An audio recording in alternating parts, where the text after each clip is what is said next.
لائیں، کہیں کہ ہمارا رب اللہ ہے، پھر اس پر جم جائیں۔ ان پر فرشتوں کا نزول ہوتا ہے، نہ کوئی غم کرو نہ خوف، خوشیاں مناؤ جنت کی جس کا تم سے وعدہ کیا گیا تھا۔ اللہ کی ربوبیت پر اطمینان جب انسان کو ہو جاتا ہے، میرا رب اللہ ہے، ربی اللہ، انسان کے لیے نہ کوئی کھٹکا، نہ کوئی خطرہ، نہ کوئی خوف، نہ کوئی حزن۔ جو کچھ ہو رہا ہے کس کے اذن سے ہو رہا ہے؟ اللہ کے اذن سے۔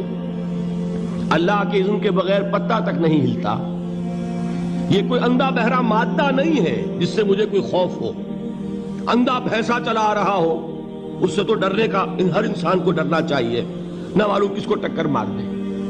لیکن نہیں، اس کائنات کو چلانے والا ایک سمیع و بصیر خدا ہے، وہ جو میرا دوست ہے، میرا ولی ہے۔ اللہ ولی الذین آمنوا یخرجہم من الظلمات الی النور۔ اللہ اہل ایمان کا ولی ہے، ساتھی ہے، پشت پناہ ہے، مددگار ہے، حمایتی ہے۔ بتائیے جسے یقین ہو جائے کہ اللہ میرا مددگار، اللہ میرا محافظ، اللہ میرا پشت پناہ، اللہ میرا حمایتی، اس کے لیے کوئی خوف ہوگا؟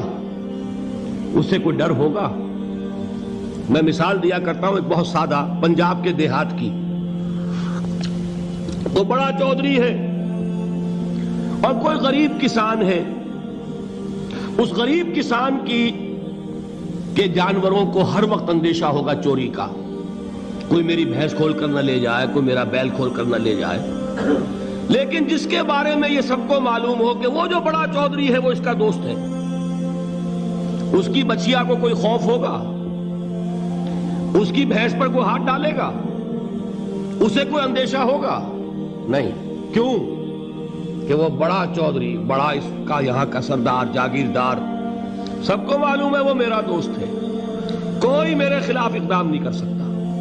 اس دنیا میں یہ چھوٹی سی بات اگر آپ کے دلی اطمینان اور سکون کا باعث بن سکتی ہے تو ذرا تصور کیجئے۔ میں لفظ تصور استعمال کروں گا صرف اس لیے کہ اس کا ہم جس کو کہتے ہیں ادراک اور شعور کر نہیں سکتے، اگر کے ساتھ کر سکتے۔ اگر یقین ہو کہ اللہ میرا مددگار اور یقین ہو کہ اللہ ہر آن میرے ساتھ ہے، پھر کوئی خوف، کس کا خوف؟ کوئی شے اللہ سے بالا تر ہے؟ کوئی قوت اس سے زیادہ طاقتور ہے؟ کوئی اس کے ارادے کو بدلنے والا ہے؟ کوئی اس کی مشیت کے آڑے آنے والا ہے؟ یہی بات ہے جو حضور نے فرمائی۔ یہ ایمان کا حاصل ہے لب لباب، کہ دیکھو اچھی طرح اس بات کو ذہن نشین کر لو، اگر تمام انسان مل کر تمہیں کوئی نقصان پہنچانا چاہے نہیں پہنچا سکتے، مگر جو کچھ اللہ نے لکھ دیا ہو، اور تمام انسان مل کر تمہیں کوئی نفع پہنچانا چاہے نہیں پہنچا سکتے، مگر وہ شے جو اللہ نے طے کر دی۔ آپ پھر میں کہوں گا ذرا طاری کیجئے، اسے فرض کیجئے، اسے سوچئے۔ اگر اس حدیث پر ہمارا دل ٹھکا ہوا ہو تو کسی سے ڈر ہوگا؟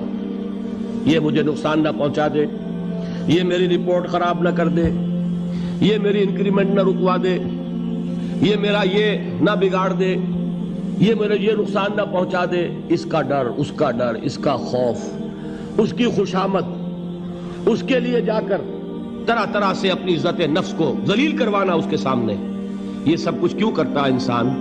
جب سمجھتا ہے کہ اس کے ہاتھ میں میرا کوئی نفع ہے، اس کے ہاتھ میں میرے لیے کوئی ضرر ہے، یہ مجھے کوئی غضب پہنچا سکتا ہے، یہ مجھے کوئی نقصان پہنچا سکتا ہے، یہ میرا کوئی کام بنا سکتا ہے، یہ میری کوئی ضرورت پوری کر سکتا ہے، اسی کا نام شرک ہے۔ جہاں آپ نے یہ سمجھا کہ غیر اللہ کے اندر کوئی طاقت موجود ہے، وہی شرک ہے۔ بتوں سے تجھ کو امیدیں، خدا سے نومیدی، مجھے بتا تو صحیح اور کافری کیا ہے؟ شرک تو یہ ہے۔ جس پر بھی تمہیں یہ خیال ہے، کلمہ ہے یہ کلمہ سوم، لا حول ولا قوت الا باللہ، ذرا اس پر دل کو کبھی اگر آپ تصور کریں، پھر فرض کریں، دل ٹھک جائے اس پر، کوئی طاقت نہیں۔ یہی بات تھی جو شیخ عبد القادر جیلانی رحمۃ اللہ علیہ نے اپنی وصیت میں اپنے بچے سے کہی. 11ویں دینے والے ہیں، لیکن حضرت شیخ عبد القادر جیلانی کی وصیت اور تعلیمات کو کتنے لوگ ہیں تم جانتے ہو؟ یہ جن مقامات تک پہنچے ہیں وہ کس چیز کی بدولت پہنچے ہیں؟ انہوں نے جو پیغام دیا وہ کیا تھا؟ اے میرے بچے، جس طریقے سے قرآن مجید میں حضرت لقمان کی نصیحتیں جو ہے نقل کر دی گئی ہیں، میں یہ عرض کروں گا بالفرض اگر قرآن حضرت عبد القادر جیلانی کے بعد نازل ہوا ہوتا تو شیخ عبد القادر کی یہ نصیحتیں بھی قرآن میں درج ہوتی. اتنی اونچی نصیحتیں ہیں. اے میرے بچے، اس حقیقت کو ذہن نشین کر لے، لا فاعل فی الحقیقت ولا مؤثر الا اللہ. اس کائنات میں نہ کوئی فاعل حقیقی ہے نہ مؤثر حقیقی ہے سوائے اللہ. کسی شے میں کوئی تاثیر نہیں اگر اللہ نہ چاہے. آگ جلا نہیں سکتی اگر اللہ نہ چاہے. پانی ڈبو نہیں سکتا اگر اللہ نہ چاہے. زہر ہلاک نہیں کر سکتا اگر اللہ نہ چاہے. کوئی چیز فائدہ نہیں پہنچا سکتی اگر اللہ نہ چاہے. تو در در پہ کیوں سر جھکاتے ہو؟ در در پر کیوں جبیں سائی کرتے ہو؟ سب کے سامنے کیوں ہاتھ پھیلاتے ہو؟ ایک اللہ سے مانگو. ایک اللہ کے سامنے زمین پر اپنی جبین رکھو. لا فاعل فی الحقیقت ولا مؤثر الا اللہ. نظر آتا ہے ہمیں کہ پانی پیاس بجھا دیتا ہے. پیاس بجھانے کی صلاحیت پانی میں نہیں ہے، اللہ کے اذن سے. کھانا بھوک مٹا دیتا ہے. بھوک مٹانے کی صلاحیت کھانے میں نہیں ہے، اذن رب میں.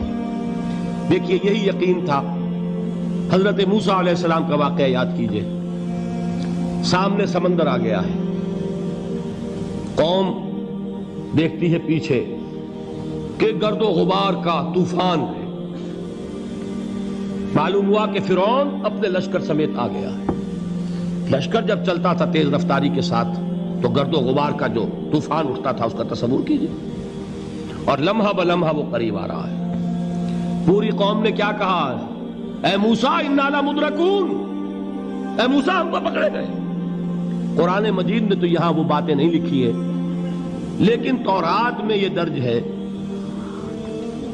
کہ بنی اسرائیل جھگڑنے لگے، دست و گریبان ہو گئے موسیٰ کے ساتھ. موسیٰ ہمیں یہاں مروایا لا کر، اس سے تو ہم ہی بہتر تھے. وہاں کھانے کو ملتا تھا، زندگی تو تھی. بیگار ہم کر رہے تھے، موت تو نہیں تھی. اب جو کچھ ہوگا اس کا تصور کرو، جس طریقے سے ہمارے ٹکڑے اڑائے جائیں گے. تو لڑ رہے ہیں حضرت موسیٰ علیہ السلام سے. یہ تورات کی تفصیل ہے. قرآن میں صرف اتنا آیا ہے، پریشان ہو کر انہوں نے کہا انا لمدرکون. موسیٰ ہم تو پکڑے گئے. اس وقت موسیٰ کا جواب کیا ہے؟ کلا ان معی ربی سیہدین. نہیں، میرے ساتھ میرا رب ہے، وہ راستہ دے گا. بتائیے کہاں راستہ نظر آ رہا ہے؟ یہ ہے ایمان بالغیب. راستہ نظر نہ آئے تب اللہ پر یقین ایمان ہے. جیب میں پیسے ہوں اور تب دل کو اطمینان ہے تو ایمان کس پر ہوا؟ پیسے پر، اللہ پر نہیں. جب وسائل و ذرائع نہ ہوں اور پھر یقین ہو کہ اللہ مسبب الاسباب ہے، وہ اسباب کا پابند نہیں ہے، وہ اسباب کا محتاج نہیں ہے، اسباب اس کے محتاج ہیں. اگر یہ یقین ہے تو اللہ پر ایمان ہے. یہ نہیں ہے تو تمہارا ایمان اسباب پر ہے، وسائل پر ہے، ذرائع پر ہے، مادیات پر ہے، اللہ پر نہیں. اس وقت کہاں راستہ تھا؟ کوئی راستہ تھا؟ سمندر ہے اور ادھر سے لشکر آ گیا ہے. کلا ان معی ربی سیہدین. اب دیکھیے ایمان کہہ دینا آسان ہے، ہوا معکم اینما کنتم. جہاں کہیں بھی تم ہوتے ہو اللہ تمہارے ساتھ ہوتا ہے. لیکن اس کا یقین قائم ہو جائے تو زمین و آسمان کا فرق واقع ہو جائے.